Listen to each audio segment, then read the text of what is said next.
Hey guys, welcome back to the FireRed LeafGreen 386 series.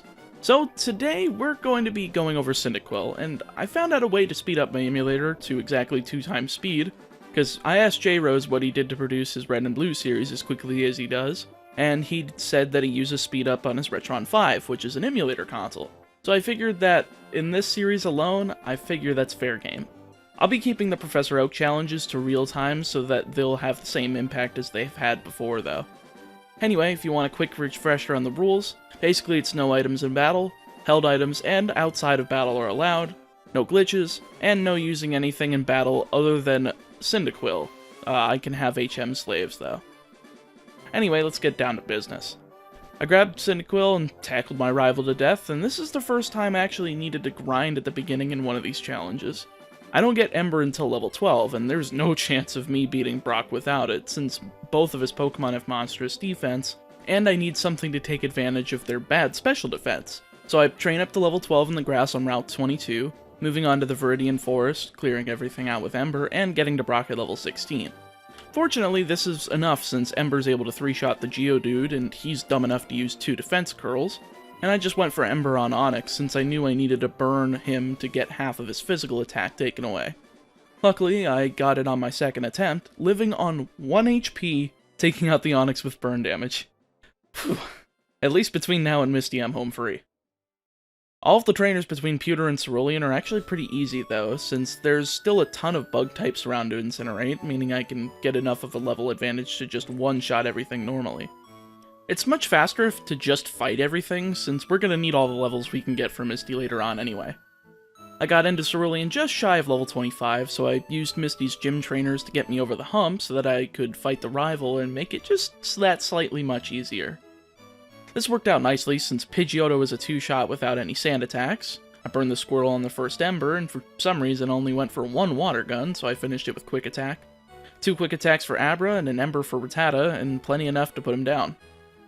After getting the SS Sand ticket and getting the 4 levels off the abundance of the trainers on routes 24 and 25, I took out Route 6, Route 11, and the SS Sand, remembering what rooms that had trainers so that I could just skip the useless rooms, unlike my last run. Believe me, you'll see at the end of this run how much of a time improvement this was compared to the Chikorita run. Rival 3 is more of the same, though now I have Flame Wheel, capable of one-shotting Pidgeotto and barely not 3-shotting Wartortle, which I finished with a Quick Attack.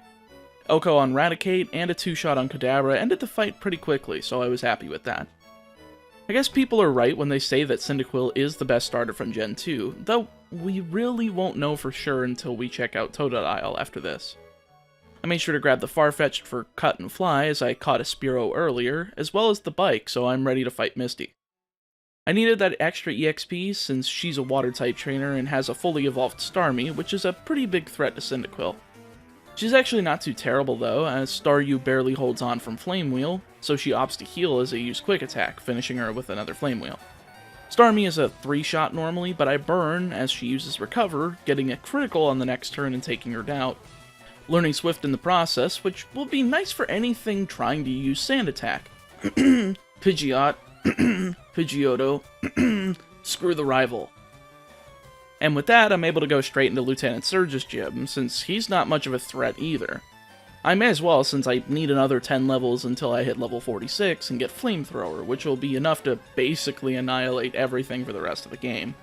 So after taking out Surge's gym trainers, the man himself puts up a little bit more of a fight than I had initially anticipated. Leads with Voltorb, which goes down to a single Flame Wheel, which is great. Same for Pikachu with Ember, and last up is Raichu, which is a 2-shot with Flame Wheel, but he gets off a Thunder Wave and Double Team, which actually scared me while I was fighting him. I thought I was going to have to re-fight him, but I got through on my second attack, so all was well.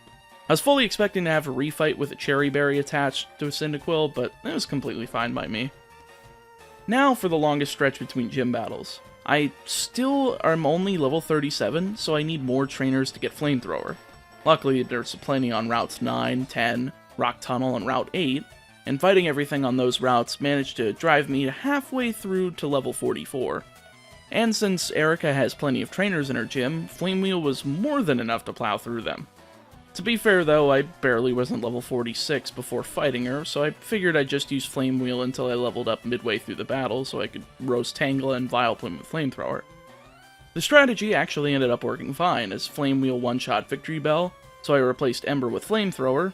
Tangela is a one-shot to Flame Wheel, and Vileplume went down to one Flamethrower, earning me the 4th badge and getting us already halfway through this run in just about 3¼ hours. That's really good for a solo run, since usually I have to do a bunch of grinding and BS to get through. Though, I'm sure we'll experience that with plenty of the other Johto Pokemon, trust me.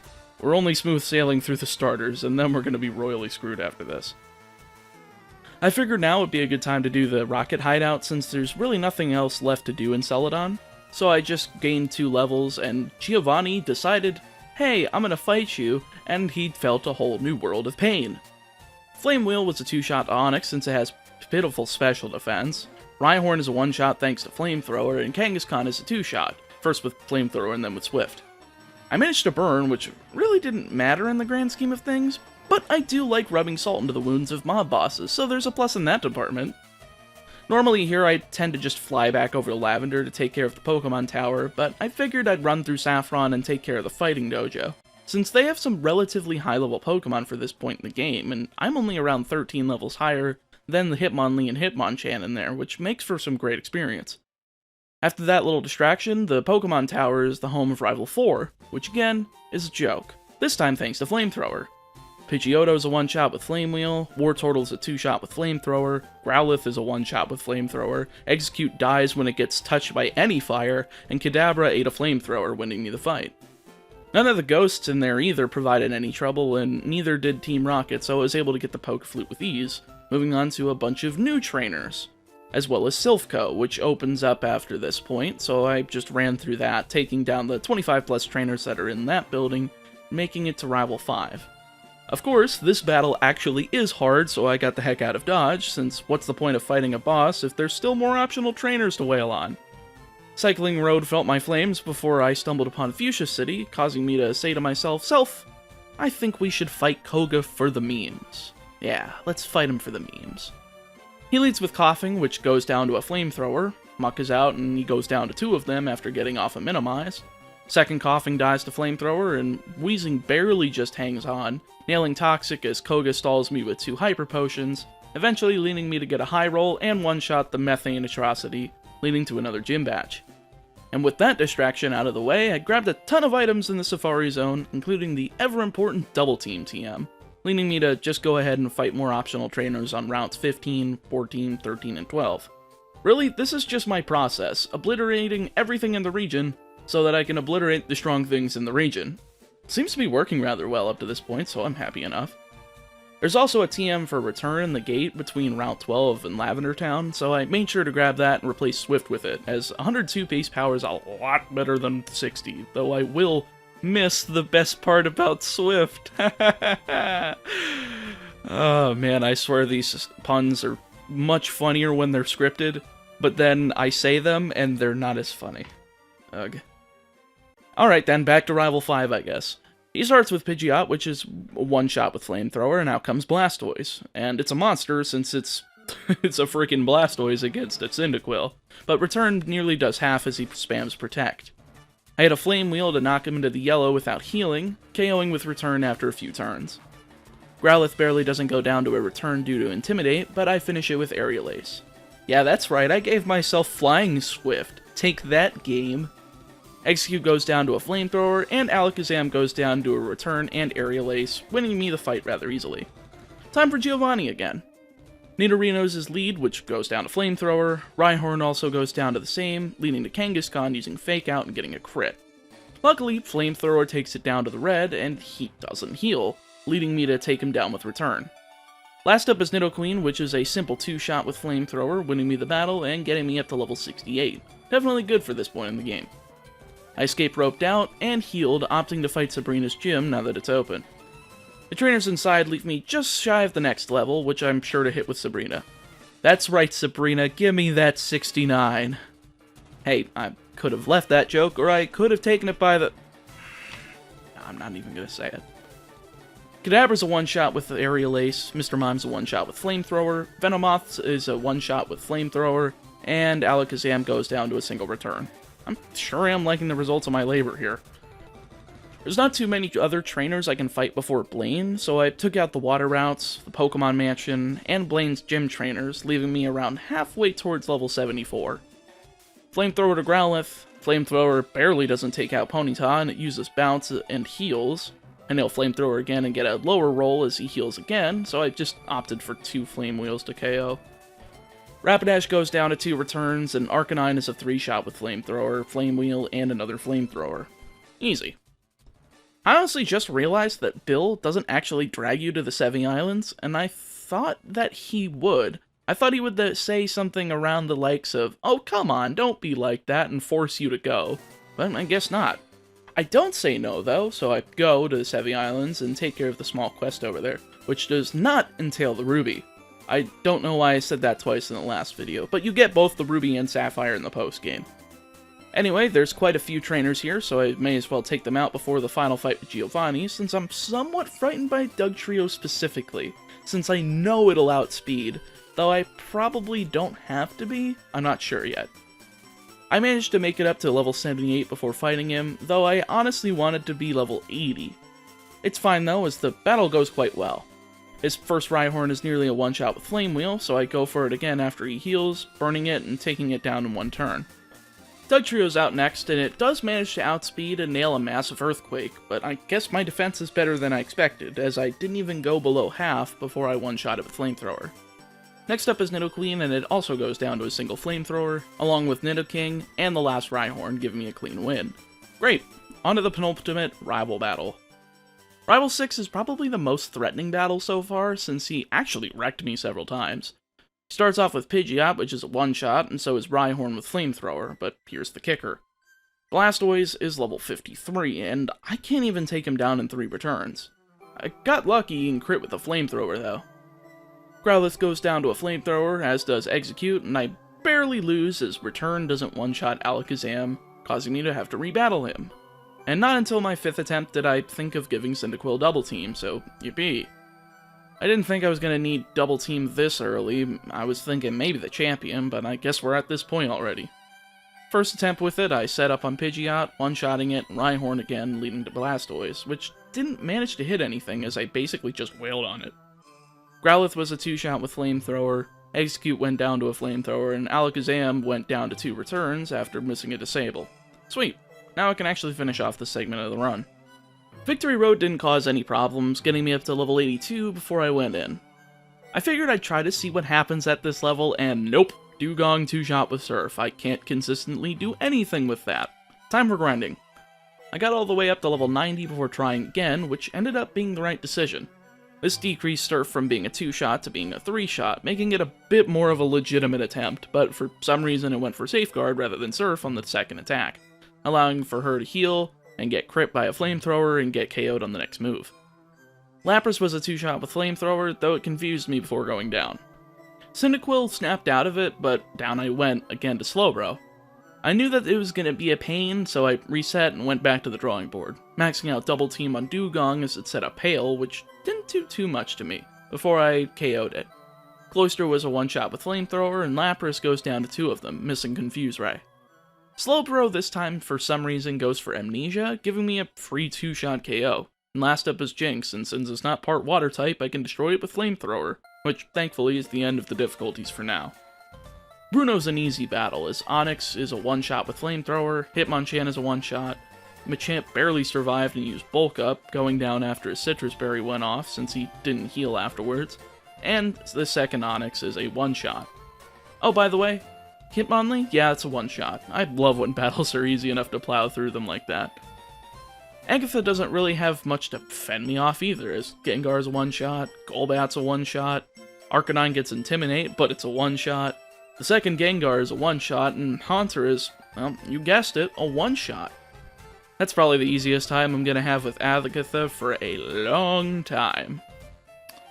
Lance is probably the biggest brick wall out of the entire Elite Four, though. He can't hurt us too much, but he can wall us with the Dragon types. I made sure to give Cyndaquil a Citrus Berry before the battle since my HP is extremely low for this point. Having below 200 is pretty bad, especially for level 90 frickin' 1. I wish it was closer to around 230, but I'm pretty much accepting of the fact that nothing in this series is really going to give me that amount of HP, aside from Chansey much later on, but we'll get to that point. Getting back on track, my first attempt died to Dragonite thanks to Outrage, but the second attempt was actually the winning one. I didn't expect it until around a 5th or 6th, but I will take it. He leads with Gyarados as I start setting up double teams, getting 2 of them before getting hit with a Dragon Rage. The rest go off without a hitch, taking 1 more Dragon Rage before going for Flamethrower, burning, and allowing for another one to make it a 2-shot KO. Aerodactyl is barely not a 2-shot KO, getting Scary Face off before healing, which is not good for me. Luckily, he keeps missing with Ancient Power and Hyper Beam, leading me to take it out after 3 more attacks. Dragonite's out next and nails a powerful Outrage, which I recover some health thanks to the Citrus Berry. And after a few more returns, I managed to take it down, but I don't have that much HP left. Dragonair's up next, and it goes down without being able to hit me, but the second one gets a Thunder Wave off and hits Hyper Beam, barely not taking me out as I remain paralyzed. Finally, I managed to get off another return on his recovery turn, leading to the very close win of my life. I will take it. On to the first battle with the champ. He's actually not too bad on the first round with Cyndaquil. It's basically just a harder rival 6, though Pidgeot is no longer a one-shot with Flamethrower, and it managed to get off a Sand Attack before I KO'd it with Flamethrower and Flame Wheel. Right onto 2-shot with Flamethrower, though Scary Face again rears its ugly head, and Blastoise... Oh, well, I guess I gotta reset. That was an unlucky crit, though I feel like it still would have one-shot if it wasn't. A few attempts later, and I finally got one going. I set up a few double teams, getting hit with a crit Aerial Ace before one-shotting with Flamethrower. Rhydon is a one-shot with a crit, leaving Blastoise again.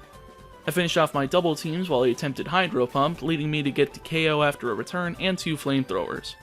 Alakazam is next, and it's a one-shot with return. Executor is a one-shot with Flamethrower, and Arcanine attempts to outsmart me with extreme speed, but it misses, allowing me to hit 2 Flamethrowers for the KO and the win. I'm quite pleased by that battle. But Aerial Ace might have messed me up in my initial plan with the crit, but I still pulled it out at the end. Being in the league with only 9 hours actually isn't too terrible, but now I can go ahead and take care of the 2 Team Rocket admin battles on 5 Island before getting into the round 2 of the Elite Four. First of which is a standard battle by this point, one-shotting Muck, Arbok, and Vileplume with Flamethrower before moving on to the second one. And he's not even too bad either, since his Golbat and Weezing were one-shots with Flamethrower, and Houndoom went down to a single return.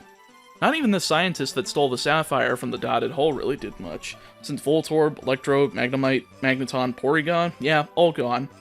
Anyway, back to the league I go. After short grind to the max level, it's time to take them on again. You guys think that Cyndaquil's gonna make it out in one piece? Let me know in the comments below. Let's get it done. Well, I can at least tell you that about 10 battles, I just couldn't get past Lorelei's level 64 Dugong, since it was easily able to 2-shot me with Surf. And I can't really do anything about that since I'm at the max level, and there's nothing more powerful than Flamethrower that I consistently can throw at it. I admit, looking back on this, I could have attempted to swap out Flame Wheel for Fire Blast or Overheat, both of which would have been better choices, but Overheat would have left me with a much weaker Flamethrower, and Fire Blast just wasn't the right choice because it was too inaccurate for me to actually be able to consistently win. Finally, I had an attempt where I just used Return for a 2-shot, and she just used Safeguard, allowing me to just Flamethrower the Cloyster and Piloswine for 1-shots each. Lapras was a 2-shot, but did insane damage with Surf, leaving just Jinx. Again, Frail Ice type immediately goes down to Flamethrower. I wish I had tried Return earlier. Whoops. Next up is Bruno, and his new Steelix goes immediately down to Flamethrower. And oh boy, another Steelix to burn. Hitmonchan meets the same fate with a Flamethrower, heal, and 2 returns, though Rock Slide did a number. Hitmonlee actually had Earthquake, so Bruno finally managed to take me out once. Hooray! Next attempt goes well, though, as both Steelix go down. Same thing happens with Hitmonchan, but Hitmonlee barely didn't get the KO with Earthquake, meaning it was a range. Machamp was the last for some reason, and it was a one-shot, but not the Hitmonlee. Upon further inspection, I had no clue Hitmonlee had such a monstrous 110 base special defense. I guess I'll use physical attacks on it from now on in my future challenges with this series. Agatha is no different from her last fight, though her Pokemon are able to survive more punishment than before. Her Gengar goes down to a single critical Flame Wheel after healing from a Flamethrower. Arbok goes into the red with Flamethrower as it uses Double Team and I miss with Flamethrower, allowing it to hit Earthquake. Luckily, it doesn't do more than half, and I KO on the next attack, leading to Crobat. Flamethrower brought it down to the red, but Sludge Bomb Poison, dooming me to losing, even though I one-shot the second Gengar. Cyndaquil succumbed to poison as Misdreavus came out, essentially. Luckily, the second attempt was a lot better, since the exact same things happened, but Crobat just didn't get to the poison, making the rest of the battle to be a cakewalk, one-shotting both the second Gengar and the Misdreavus, leaving just 2 more battles. Lance, though, oh boy, he's even more of a wall now that he has 2 Dragonites rather than just 1. He leads with Gyarados, and as I learned from before, I need to double team with a Cherry Berry attached so that I can avoid the paralysis, since that basically dooms me to losing. Guess what? This battle took me literally 23 attempts before I could get past the Gyarados, and I legitimately wanted to give up. But legitimately the first time I did get past it, I managed to win. I got off 4 double teams as he gave up and went for Dragon Dance, maxing out without him even hitting it once. I replaced Flame Wheel with Sunny Day before this battle, so now Flamethrower does more damage, allowing me to 2-shot the Gyarados after a burn, leading to Dragonite. Flamethrower somehow does over half as he nails a massive Earthquake, leading me to KO on the next turn. I set the sun back up with Aerodactyl, burning him with a Flamethrower, and getting the KO on the second one. Next up is Kingdra, and Flamethrower is a bad idea, just straight up. It gets me down to 4 HP before I nail a return, barely not KOing before a full restore. 3 returns later, and it goes down, leaving just his level 72 Dragonite. Return barely does anything, but the third one is a crit, leaving me to win with just 4 HP. That's insane, but I will absolutely take it at this point. Time for the final battle. Now, if you remember when I fought my rival with Chikorita, you'll remember Tyranitar's Sandstream. And this is why I gave Sunny Day to Cyndaquil, because I need to get rid of it, or else I'm going to die. Heracross is a one-shot thanks to Flamethrower, leading Tyranitar coming out. I used Sunny Day to immediately get rid of it, but Earthquake hits Cyndaquil for insane damage, knocking me to 39 HP before he just uses Aerial Ace, dooming me since I can't double team my way out of that scenario. Second try goes even worse, since Heracross destroys me with Rock Tomb and Earthquake as I try to set up. Man, his team is much more confident than I actually gave it credit for. No wonder that you can't beat this game at the low levels you can with red and blue. After about 8 attempts, I finally got a run. Double teams with Cyndaquil and continuous misses with Rock Tomb were perfect, even if the occasional miss with Earthquake was pretty lucky, but I'll take it anyway. I went for Flamethrower after a few of them, leading to Tyranitar.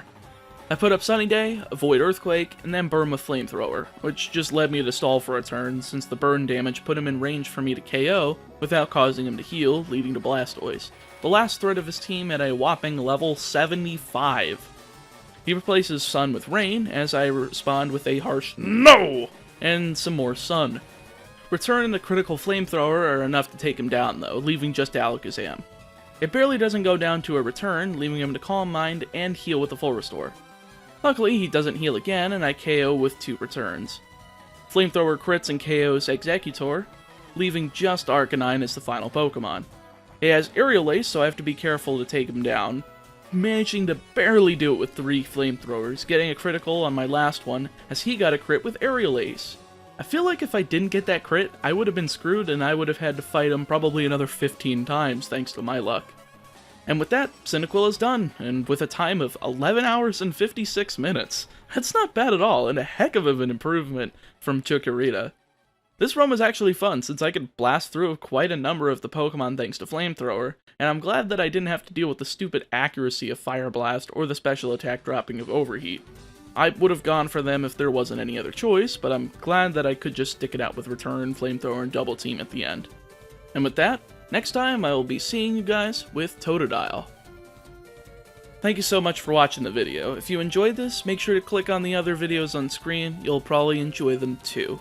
And if you really enjoyed this video and want to help support me making more content like this, be sure to join my channel as a member to get access to videos 24 hours early, as well as to my Patreon where you can get access to the same 24-hour early privilege, along with many other cool perks such as tabs for my covers and medleys, challenge requests, private chats, and other cool stuff. Stay safe, stay healthy, I'll see you next time.